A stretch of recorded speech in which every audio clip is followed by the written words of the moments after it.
بسم الله الرحمن الرحيم. الحمد لله رب العالمين الرحمن الرحيم مالك يوم الدين إياك نعبد وإياك نستعين اهدنا الصراط المستقيم صراط الذين أنعمت عليهم غير المغضوب عليهم ولا الضالين.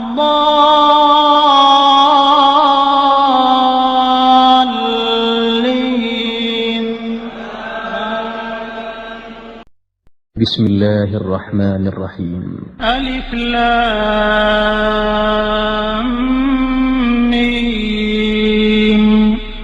ذلك الكتاب لا ريب فيه هدى للمتقين الذين يؤمنون بالغيب ويقيمون الصلاة ومما رزقناهم ينفقون والذين يؤمنون بما أنزل إليك وما أنزل من قبلك وبالآخرة هم يوقنون أولئك على هدى من ربهم وأولئك هم المفلحون. إن الذين كفروا سواء عليهم أأنذرتهم أم لم تنذرهم لا يؤمنون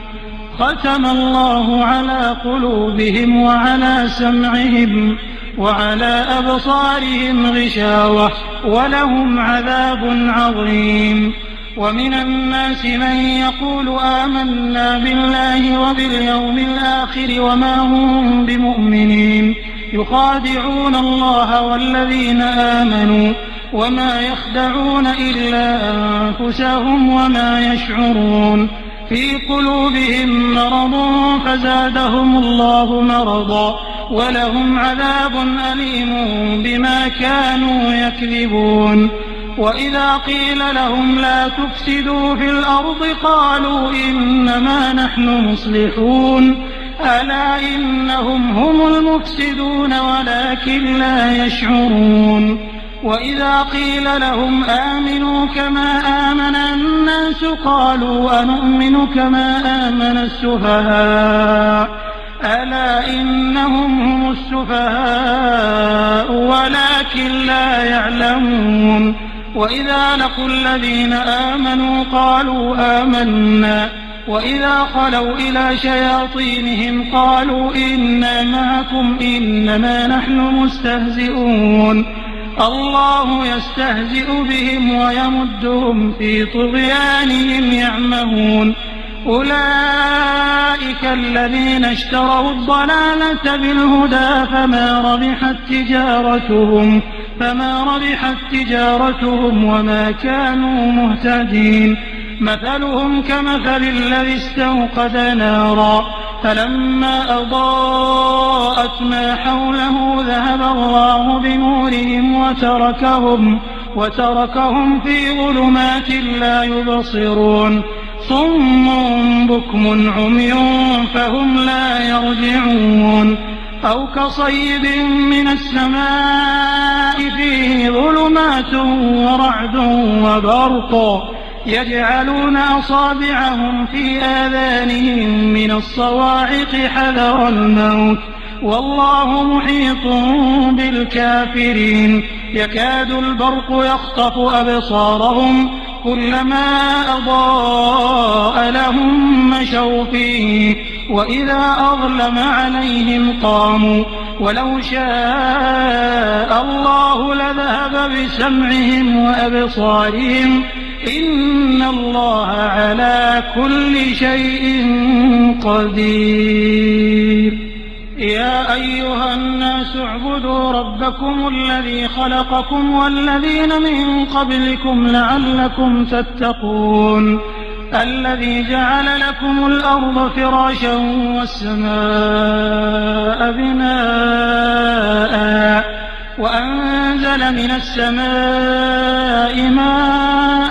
فأخرج به من الثمرات رزقا لكم فلا تجعلوا لله أندادا وأنتم تعلمون. وإن كنتم في ريب مما نزلنا على عبدنا فأتوا بسورة من مثله وادعوا شهداءكم من دون الله إن كنتم صادقين فإن لم تفعلوا ولن تفعلوا فاتقوا النار التي وقودها الناس والحجارة أعدت للكافرين وبشر الذين آمنوا وعملوا الصالحات أن لهم جنات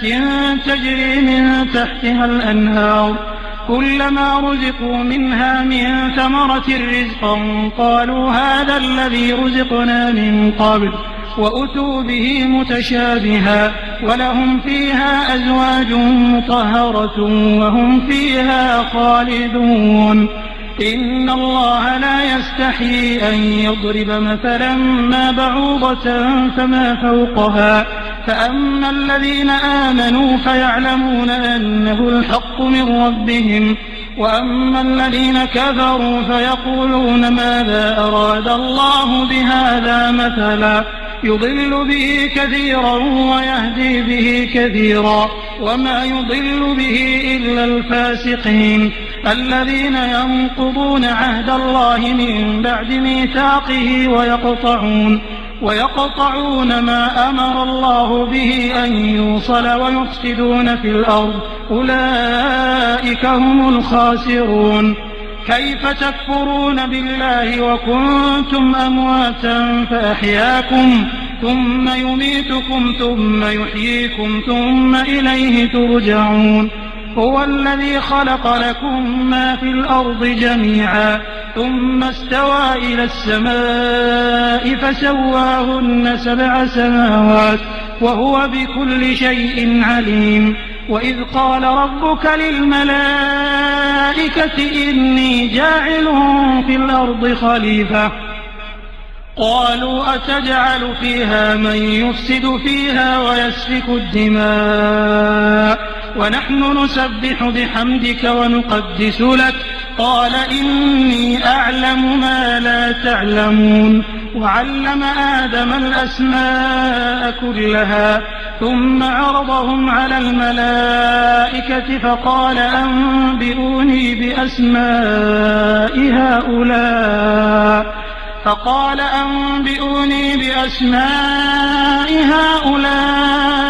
إن كنتم صادقين قالوا سبحانك لا علم لنا إلا ما علمتنا إنك أنت العليم الحكيم قال يا آدم أنبئهم بأسمائهم فلما أنبأهم بأسمائهم قال ألم أقل لكم إني أعلم غيب السماوات والأرض وأعلم ما تبدون وما كنتم تكتمون وإذ قلنا للملائكة اسجدوا لآدم فسجدوا إلا إبليس أبى واستكبر وكان من الكافرين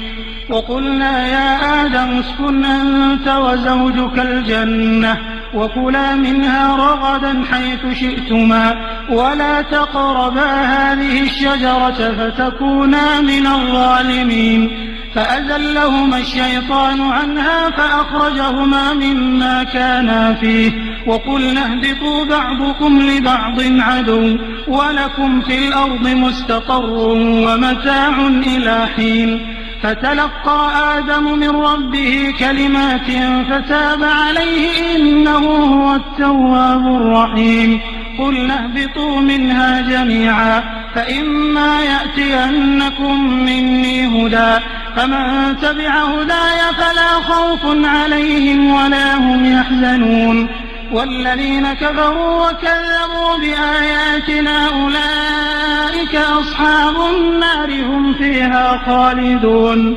يا بني إسرائيل اذكروا نعمتي التي أنعمت عليكم وأوفوا بعهدي أوف بعهدكم وإياي فارهبون وآمنوا بما أنزلت مصدقا لما معكم ولا تكونوا أول كافر به ولا تشتروا بآياتي ثمنا قليلا وإياي فاتقون ولا تلبسوا الحق بالباطل وتكتموا الحق وأنتم تعلمون وأقيموا الصلاة وآتوا الزكاة واركعوا مع الراكعين أتأمرون الناس بالبر وتنسون أنفسكم وأنتم تتلون الكتاب أفلا تعقلون واستعينوا بالصبر والصلاة وإنها لكبيرة إلا على الخاشعين الذين يظنون أنهم ملاقو ربهم وأنهم إليه راجعون يا بني إسرائيل اذكروا نعمتي التي أنعمت عليكم وأني فضلتكم على العالمين واتقوا يوما لا تجزي نفس عن نفس شيئا ولا يقبل منها شفاعة ولا يؤخذ منها عدل ولا هم ينصرون وإذ نجيناكم من آل فرعون يسومونكم سوء العذاب يذبحون أبناءكم ويستحيون نساءكم وفي ذلكم بلاء من ربكم عظيم وإذ فرقنا بكم البحر فأنجيناكم وأغرقنا آل فرعون وأنتم تنظرون وإذ واعدنا موسى 40 ليلة ثم اتخذتم العجل من بعده وأنتم ظالمون ثم عفونا عنكم من بعد ذلك لعلكم تشكرون وإذ آتينا موسى الكتاب والفرقان لعلكم تهتدون وإذ قال موسى لقومه يا قوم إنكم ظلمتم أنفسكم باتخاذكم العجل فتوبوا إلى بارئكم فاقتلوا أنفسكم ذلكم خير لكم عند بارئكم فتاب عليكم إنه هو التواب الرحيم وإذ قلتم يا موسى لن نؤمن لك حتى نرى الله جهرا فأخذتكم الصاعقة وأنتم تنظرون ثم بعثناكم من بعد موتكم لعلكم تشكرون وظللنا عليكم الغمام وأنزلنا عليكم المن والسلوى كلوا من طيبات ما رزقناكم وما ظلمونا ولكن كانوا أنفسهم يظلمون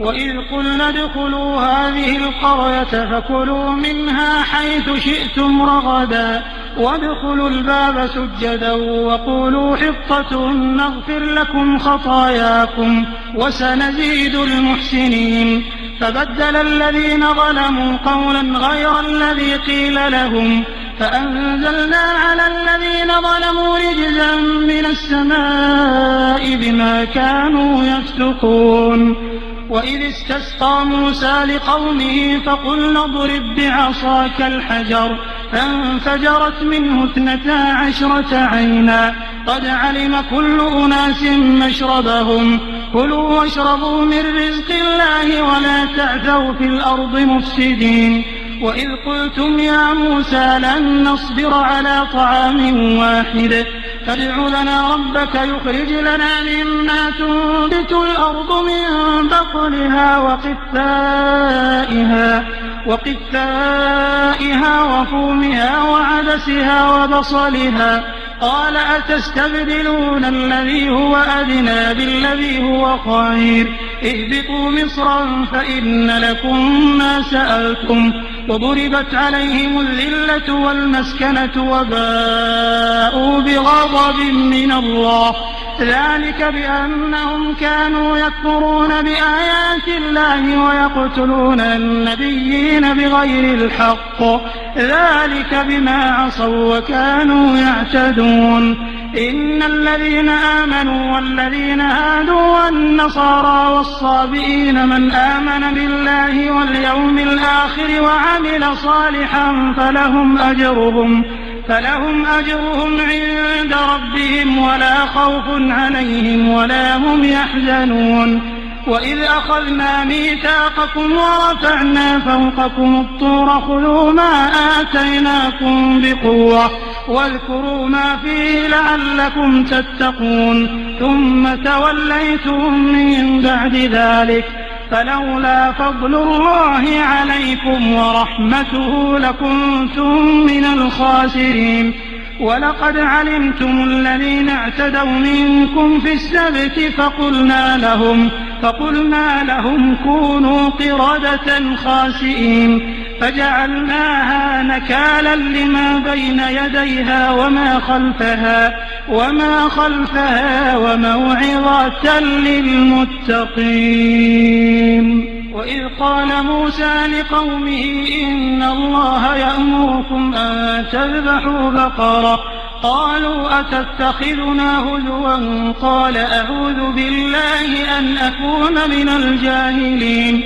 قالوا ادع لنا ربك يبين لنا ما هي قال إنه يقول إنها بقرة لا فارض ولا بكر عوان بين ذلك فافعلوا ما تؤمرون. قالوا ادع لنا ربك يبين لنا ما لونها قال إنه يقول إنها بقرة صفراء فاقع لونها تسر الناظرين.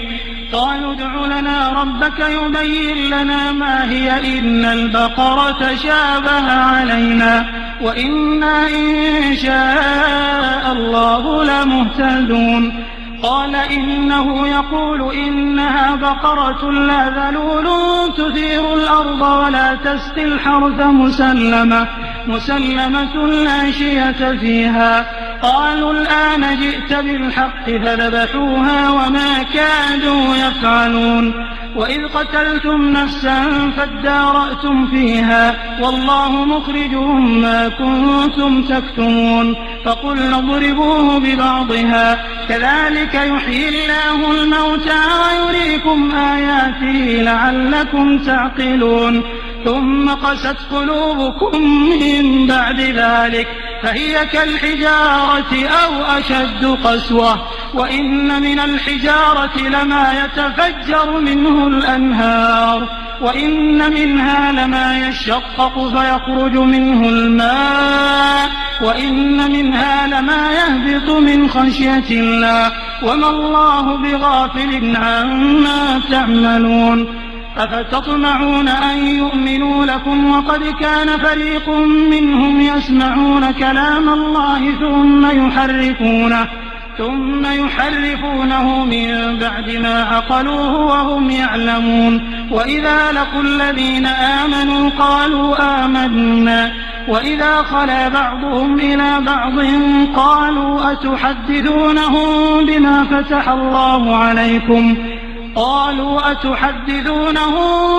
فتح الله عليكم ليحاجوكم به عند ربكم أفلا تعقلون. أولا يعلمون أن الله يعلم ما يسرون وما يعلنون. ومنهم أميون لا يعلمون الكتاب إلا أماني وإن هم إلا يظنون. فويل للذين يكتبون الكتاب بأيديهم ثم يقولون هذا من عند الله ليشتروا به ثمنا قليلا فويل لهم مما كتبت أيديهم وويل لهم مما يكسبون. وقالوا لن تمسنا النار إلا أياما معدودة قل أتخذتم عند الله عهدا فلن يخلف الله عهده أم تقولون على الله ما لا تعلمون.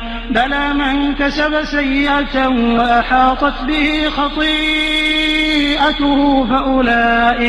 فأولئك أصحاب النار هم فيها خالدون. والذين آمنوا وعملوا الصالحات أولئك أصحاب الجنة هم فيها خالدون. وإذ أخذنا ميثاق بني إسرائيل لا تعبدون إلا الله وبالوالدين إحسانا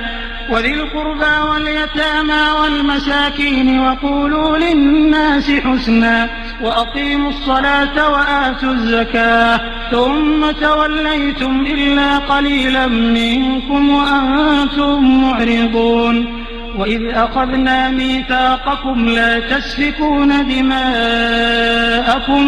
ولا تخرجون أنفسكم من دياركم ثم أقررتم وأنتم تشهدون ثم أنتم هؤلاء تقتلون أنفسكم وتخرجون فريقا منكم من ديارهم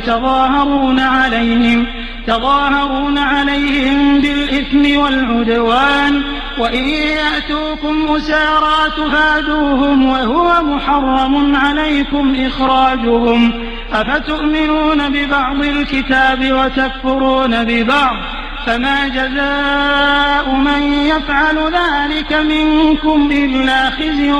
في الحياة الدنيا ويوم القيامة يردون إلى أشد العذاب وما الله بغافل عما تعملون أولئك الذين اشتروا الحياة الدنيا بالآخرة فلا يخفف عنهم العذاب ولا هم ينصرون ولقد آتينا موسى الكتاب وقفينا من بعده بالرسل وآتينا عيسى ابن مريم البينات وأيدناه بروح القدس أفكلما جاءكم رسول بما لا تهوى أنفسكم استكبرتم ففريقا كذبتم وفريقا تقتلون وقالوا قلوبنا غلف بل لعنهم الله بكفرهم فقليلا ما يؤمنون ولما جاءهم كتاب من عند الله مصدق لما معهم وكانوا من قبل يستفتحون على الذين كفروا فلما جاءهم ما عرفوا كفروا به فلعنة الله على الكافرين بئس ما اشتروا به أنفسهم أن يكفروا بما أنزل الله بغيا أن ينزل الله من فضله على من يشاء من عباده فباءوا بغضب على غضب وللكافرين عذاب مهين وإذا قيل لهم آمنوا بما أنزل الله قالوا نؤمن بما أنزل علينا ويكفرون بما وراءه وهو الحق مصدقا لما معهم قل فلم تقتلون أنبياء الله من قبل إن كنتم مؤمنين ولقد جاءكم موسى بالبينات ثم اتخذتم العجل من بعده وأنتم ظالمون وإذ أخذنا ميثاقكم ورفعنا فوقكم الطور خذوا ما آتيناكم بقوة واسمعوا قالوا سمعنا وعصينا وأشربوا في قلوبهم العجل بكفرهم قل بئس ما يأمركم به إيمانكم إن كنتم مؤمنين قل إن كانت لكم الدار الآخرة عند الله خالصة من دون الناس فتمنوا الموت إن كنتم صادقين ولن يتمنوه أبدا بما قدمت أيديهم والله عليم بالظالمين ولتجدنهم أحرص الناس على حياة ومن الذين أشركوا يود أحدهم لو يعمر 1000 سنة وما هو بمزحزحه من العذاب أن يعمر والله بصير بما يعملون قل من كان عدوا لجبريل فإنه نزله على قلبك بإذن الله مصدقا لما بين يديه وهدى وبشرى للمؤمنين من كان عدوا لله وملائكته ورسله وجبريل وميكال فإن الله عدو للكافرين ولقد أنزلنا إليك آيات بينات وما يكفر بها إلا الفاسقون أوكلما عاهدوا عهدا نبذه فريق منهم بل أكثرهم لا يؤمنون ولما جاءهم رسول من عند الله مصدق لما معهم نبذ فريق من الذين أوتوا الكتاب كتاب الله وراء ظهورهم كأنهم لا يعلمون واتبعوا ما تتلو الشياطين على ملك سليمان وما كفر سليمان ولكن الشياطين كفروا يعلمون الناس السحر وما أنزل على الملكين ببابل هاروت وماروت وما يعلمان من أحد حتى يقولا إنما نحن فتنة فلا تكفر فيتعلمون منهما ما يفرقون به بين المرء وزوجه وما هم بضارين به من أحد إلا بإذن الله ويتعلمون ما يضرهم ولا ينفعهم ولقد علموا لمن اشتراه ما له في الآخرة من خلاق ولبئس ما شروا به أنفسهم لو كانوا يعلمون ولو أنهم آمنوا واتقوا لمثوبة من عند الله خير لو كانوا يعلمون يا أيها الذين آمنوا لا تقولوا راعنا وقولوا انظرنا واسمعوا وللكافرين عذاب أليم ما يود الذين كفروا من أهل الكتاب ولا المشركين أن ينزل عليكم من خير من ربكم والله يختص برحمته من يشاء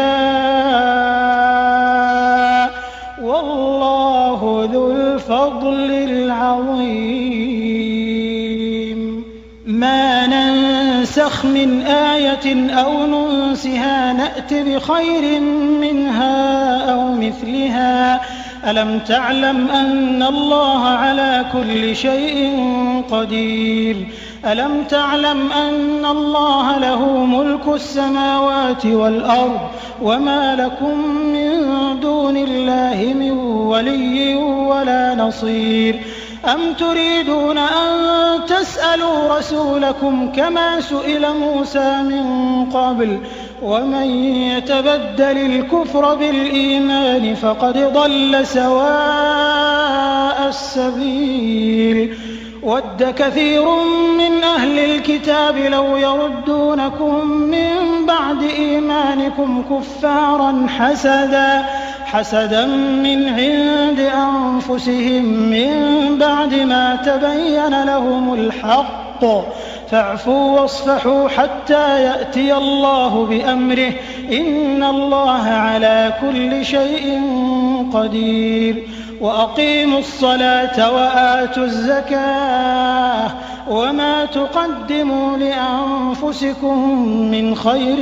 تجدوه عند الله إن الله بما تعملون بصير وقالوا لن يدخل الجنة إلا من كان هودا أو نصارى تلك أمانيهم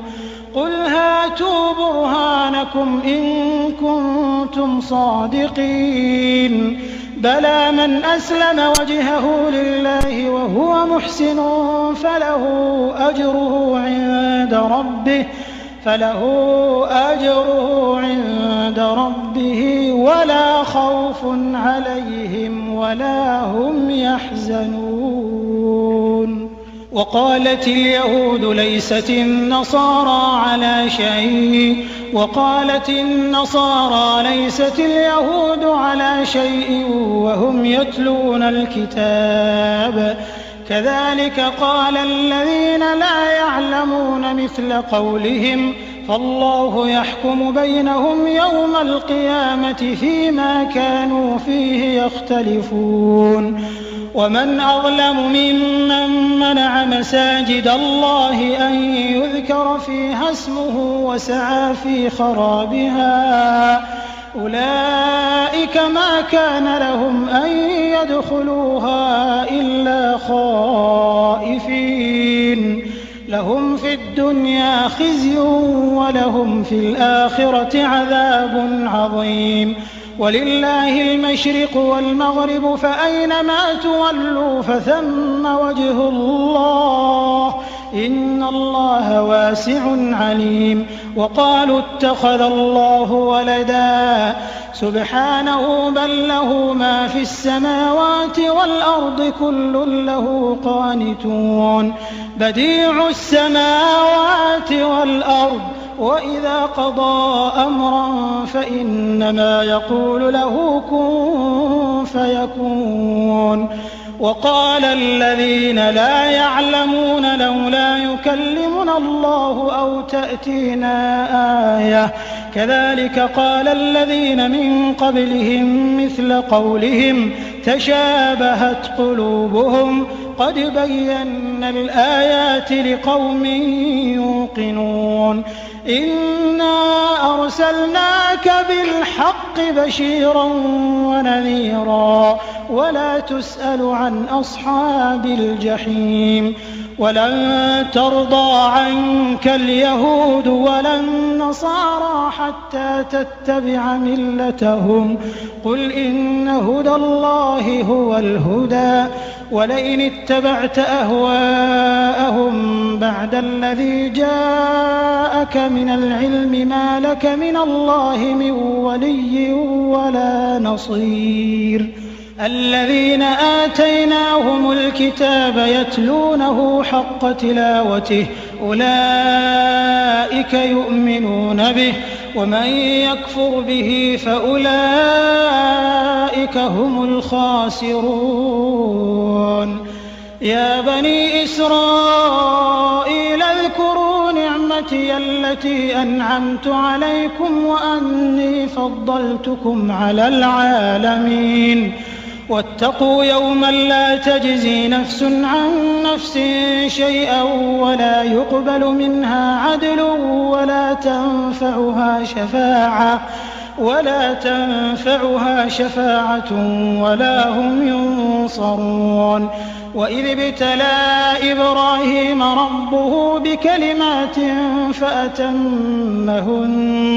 قال إني جاعلك للناس إماما قال ومن ذريتي قال لا ينال عهد الظالمين. وإذ جعلنا البيت مثابة للناس وأمنا واتخذوا من مقام إبراهيم مصلى وعهدنا إلى إبراهيم وإسماعيل أن طهرا بيتي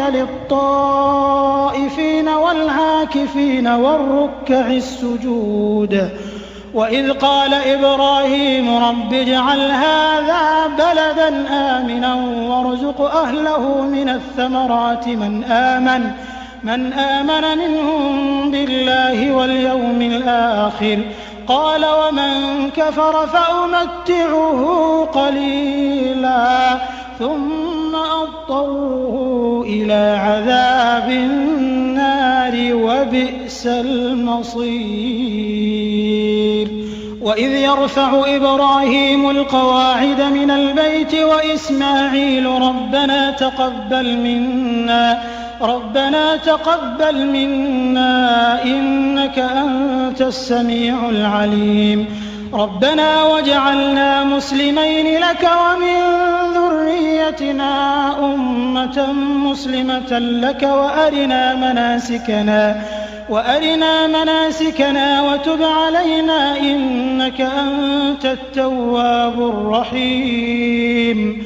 ربنا وابعث فيهم رسولا منهم يتلو عليهم آياتك ويعلمهم الكتاب والحكمة ويزكيهم إنك أنت العزيز الحكيم ومن يرغب عن ملة إبراهيم إلا من سفه نفسه ولقد اصطفيناه في الدنيا وإنه في الآخرة لمن الصالحين إذ قال له ربه أسلم قال أسلمت لرب العالمين ووصى بها إبراهيم بنيه ويعقوب يا بني إن الله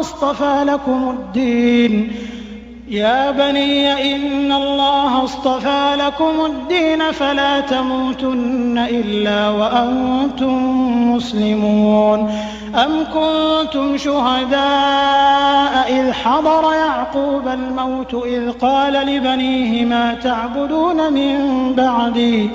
قالوا نعبد إلهك وإله آبائك إبراهيم وإسماعيل وإسحاق إلها واحدا ونحن له مسلمون تلك أمة قد خلت لها ما كسبت ولكم ما كسبتم ولا تسألون عما كانوا يعملون وقالوا كونوا هودا أو نصارى تهتدوا قل بل ملة إبراهيم حنيفا وما كان من المشركين قولوا آمنا بالله وما أنزل إلينا وما أنزل إلى إبراهيم وإسماعيل وإسحاق ويعقوب والأسباط وما أوتي موسى وعيسى وما أوتي النبيون من ربهم لا نفرق بين أحد منهم ونحن له مسلمون فإن آمنوا بمثل ما آمنتم به فقد اهتدوا وإن تولوا فإنما هم في شقاق فسيكفيكهم الله وهو السميع العليم صبغة الله ومن أحسن من الله صبغة ونحن له عابدون قل أتحاجوننا في الله وهو ربنا وربكم ولنا أعمالنا ولكم أعمالكم ونحن له مخلصون أم تقولون إن إبراهيم وإسماعيل وإسحاق ويعقوب والأسباط كانوا هودا أو نصارى قل أأنتم أعلم أم الله ومن أظلم ممن كتم شهادة عنده من الله وما الله بغافل عما تعملون تلك أمة قد خلت لها ما كسبت ولكم ما كسبتم ولا تسألون عما كانوا يعملون